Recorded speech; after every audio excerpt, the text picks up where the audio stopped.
Hi tech होने का दम भरने वाली अमेठी पुलिस एक परिवार के कातिल चंदन की गिरफ्तारी में पूरी तरह से फेल साबित हुई। लाव लश्कर, उपकरण, संसाधन सब धरे के धरे रह गए। पुलिस सिर्फ यहाँ वहाँ दबिश देने में व्यस्त रही और एसटीएफ ने अपना काम कर दिया।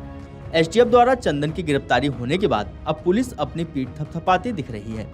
रायबरेली के रहने वाले शिक्षक सुनील कुमार, उनकी पत्नी पूनम और दो बेटियों की अमेठी के अहोरबा भवानी कस्बे में हत्या की घटना ने लोगों को हिला कर रख दिया।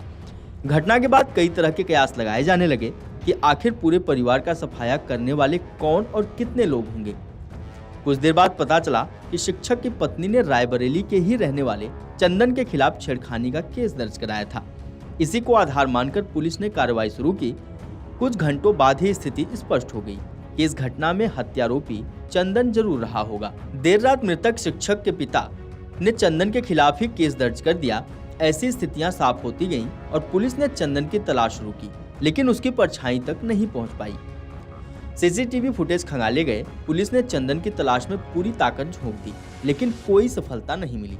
एसटीएफ ने यमुना एक्सप्रेसवे पर जेवर से चंदन को गिरफ्तार कर लिया। पुलिस हाथ मलती रह गई। पुलिस सूत्रों के अनुसार चंदन एक्सरे टेक्नीशियन था। वह अच्छी कमाई भी करता था। करीब 1.5 वर्ष पहले वह पूनम के संपर्क में आया था। चंदन पूनम पर खूब पैसे खर्च करता था। चर्चा है कि चंदन ने करीब 10 लाख रुपए में रायबरेली के इंदिरा नगर में पूनम के नाम 2 बिस्सा जमीन भी ली थी, जिसमें चंदन व उसके रिश्तेदार दीपक गवाह थे। चंदन ने पूनम और उसके परिवार से अपने रुपए मांगने शुरू किए तो दोनों के संबंधों में खटास आ गई। इसी के बाद पूनम ने उससे दूरी बनानी शुरू कर दी। यही रार आगे चलकर हत्या की वजह बन गई। पुलिस भले ही दावा कर रही है कि चंदन वारदात के लिए पहली बार अहोरबा भवानी स्थित पूनम के घर आया था, लेकिन सच्चाई यह नहीं है। वह कई बार यहाँ आया था। उसे क्षेत्र में मकान की पूरी जानकारी थी। चर्चा है कि जब से शिक्षक का परिवार यहाँ रहने लगा था, तब से वह यही चक्कर लगाता रहा। उसे क्षेत्र की पूरी जानकारी थी। तभी उसे पता चला कि वारदात कैसे, किस समय अंजाम देना है, किस तरह भागकर निकल जाना है। इसलिए उसे घटना के दिन अपनी बाइक रिश्तेदार की दुकान के पास खड़ी की। हत्या के बाद वह भागकर अपनी बाइक के पास पहुंचा और फिर आसानी से फरार हो गया। पुलिस मुठभेड़ के बाद शनिवार सुबह चंदन को जिला अस्पताल से सीएचसी ले जाया जा रहा था। इस दौरान उसे सवाल किया गया कि घटना में प्रयुक्त पिस्टल वह कहां से लाया था। उसने जवाब दिया कि पता नहीं। उसने पूनम से रिश्ते की बात भी नकार दी।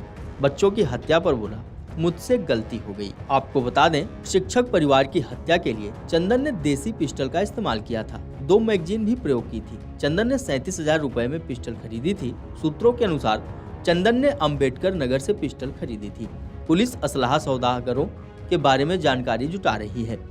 एएसपी हरेंद्र प्रताप ने बताया कि पुलिस के पास अहम साक्ष्य हैं। चंदन ने ही सभी हत्याएं की हैं। उसके फोन की सीडीआर निकाली गई तो लोकेशन घटना स्थल पर मिली। घटना के समय उसने बाइक जहां खड़ी की थी वहां भी लोगों से पूछताछ की गई।